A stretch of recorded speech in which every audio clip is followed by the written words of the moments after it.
Again, today we are discussing justice as a process. Justice as a process. We want to be able to explain to everybody within Nigeria, Africa, and the world as a whole how justice operates. It is important that we realize that justice is not a one-off thing. It's a process, a chain. It moves from one desk to the other, from one desk to the other until a criminal or a suspect is found guilty or acquitted, allowed to go. And if you don't understand this process of justice, if you are not careful, you become the one truncating or obstructing the cause of justice. Let me again use the George Floyd of the United States as a case study. Recently, I watched a clip on the social media where a lady caught the police officer, the Minneapolis police officer by name Derek Chavin. He caught him shopping somewhere. Perhaps the young lady also went shopping and saw a man who suspectedly caused the global outrage. Please understand the word suspectedly. Shopping, walking freely. And the woman was shouting, following everywhere with the video, with whatever I'm using to record the former police officer, and was saying, "What are you doing? You are shopping here. You are supposed to be in jail. You should have rot in jail. You should not be walking free. We want you to die there." He was, and the young man was trying to explain. The lady was ranting, and at the point, Mr. Derrick had to back him and went about his shopping. Incidentally, nobody paid attention to what was happening. Everybody was just doing their business. And again, it occurred to me that there's still a problem, lack of knowledge. People are just proud and will not want to pay attention to these rights. People don't know how justice functions. And so they sit down in their house and be accusing just anybody and everybody for one injustice or the other.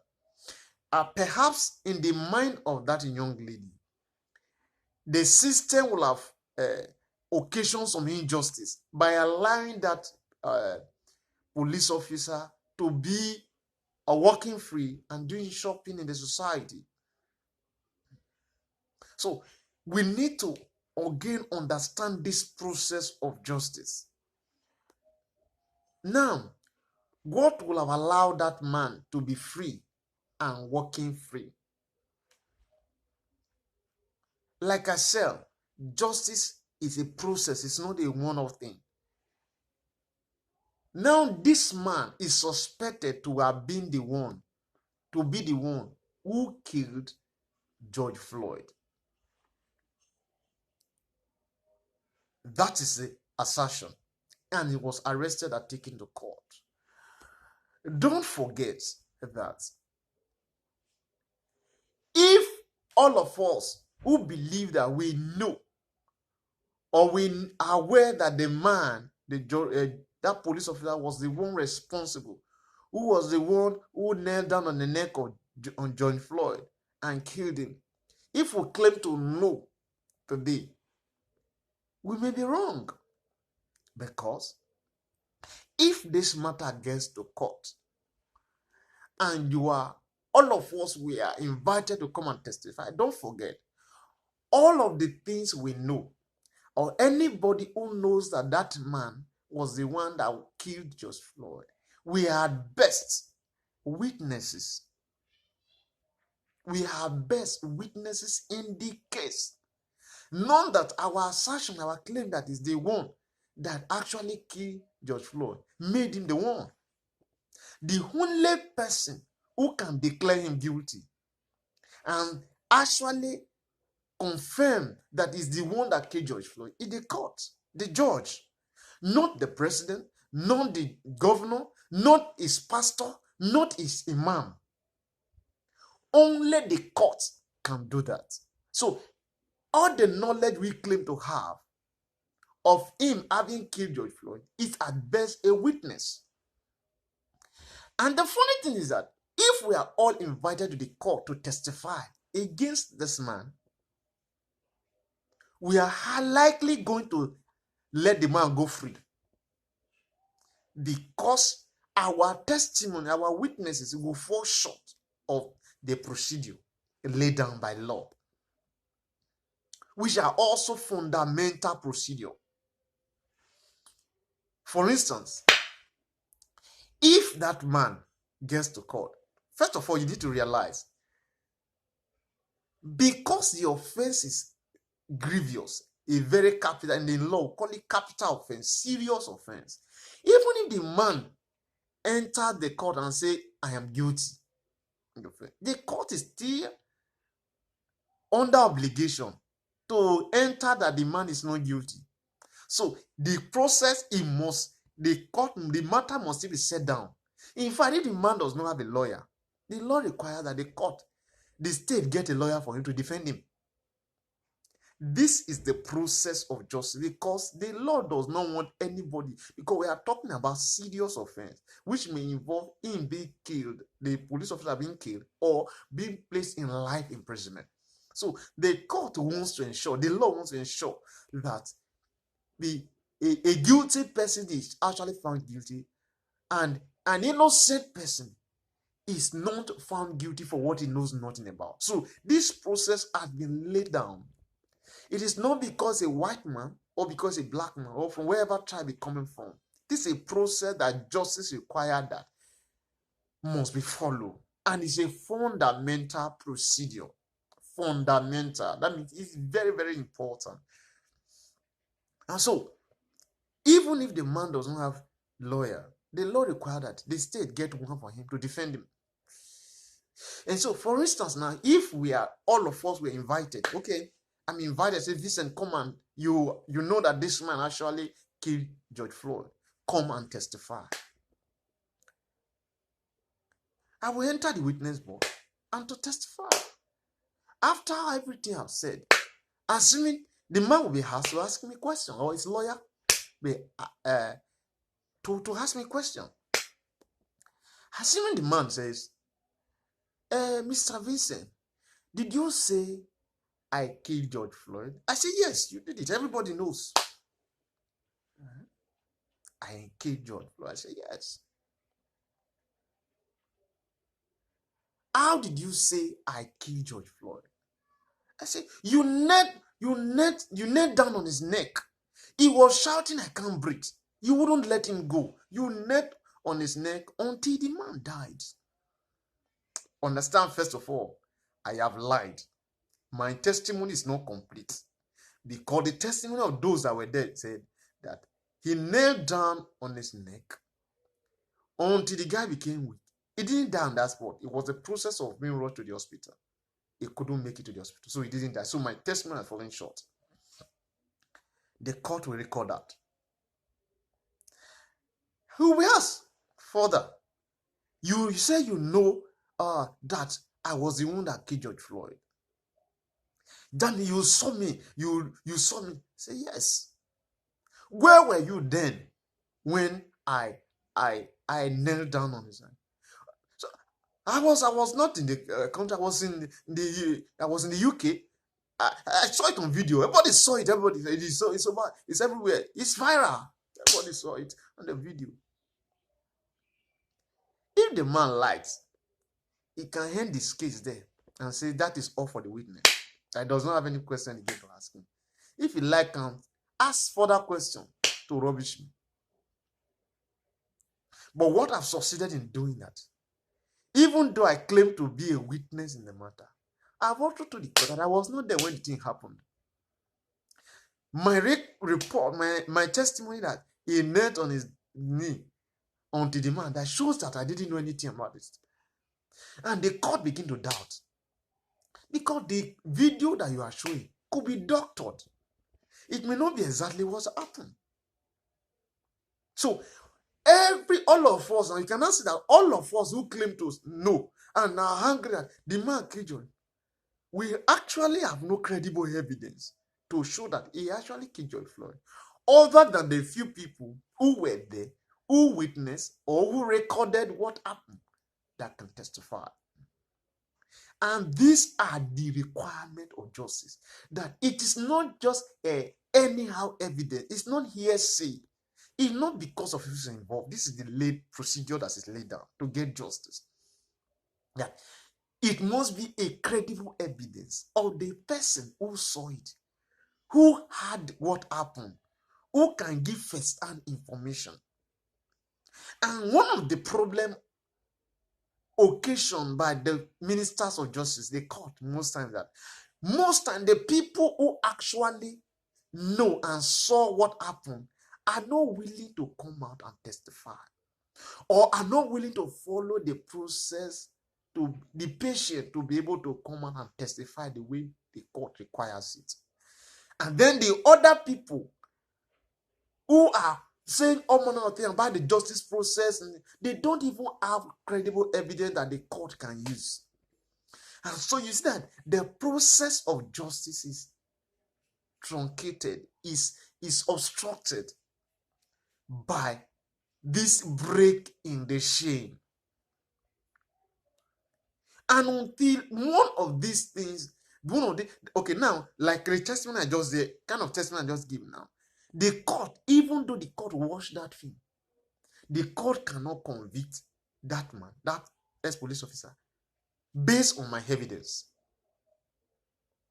It cannot, because the evidence are not credible enough. They are not consistent with what happened.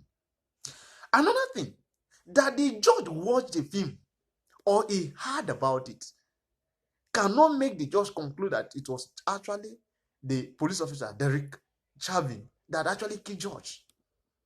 If the judge import the things that he knew personally and included that from the video, I personally watched it. The issue is everywhere, and include that in his judgment. That judgment has failed from the beginning, because the judge is importing his own knowledge. He's no longer blind. That is why you see the emblem of justice, the woman with a tight fist. So if the judge is importing some knowledge that he knows somewhere, other than the evidence before him, the matter cannot fly. So these are the process of justice. Incidentally, these are fundamental process. Because according to the principle of law, it is better for 20 innocent, in fact 100 innocent persons, 100 criminals to go free, than for one innocent person to suffer for what he does not know.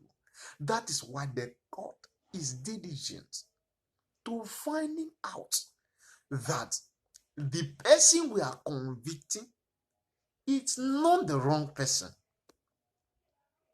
The diligence is not to downplay, undermine the pain that the victim went through.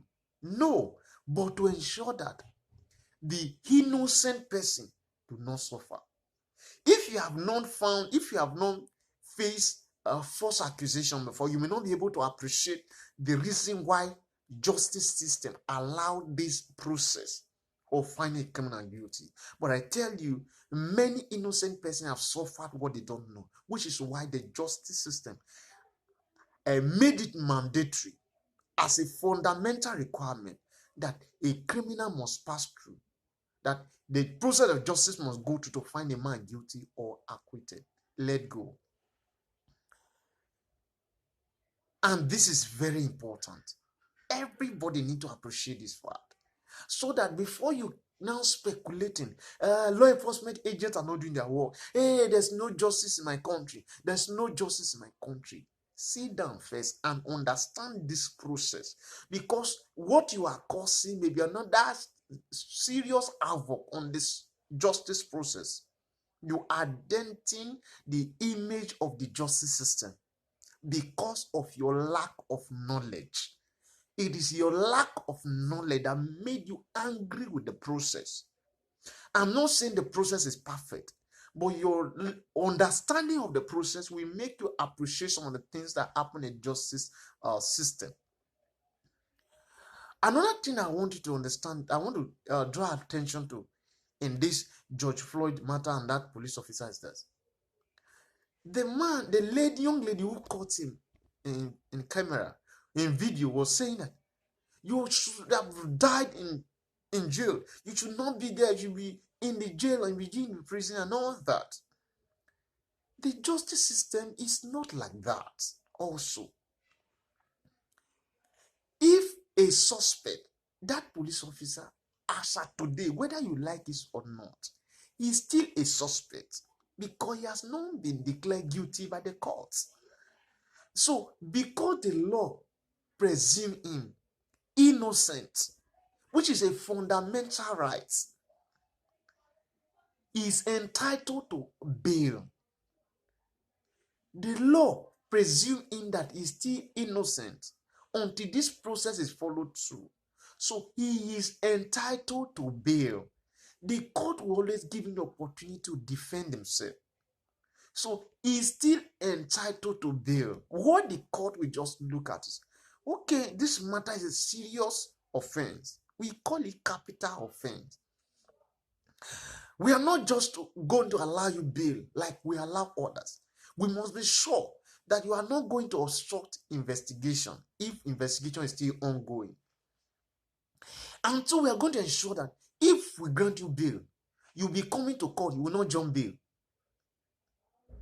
And another one is, if we allow you bail, that you are not going to commit more, further crime, which is going to be what they are going to look from his criminal record, whether he has antecedent of that kind of behavior. If the court is satisfied, that's why bail is at the discretion. It is the court that look at it and weigh and see whether a criminal is entitled to bail or not.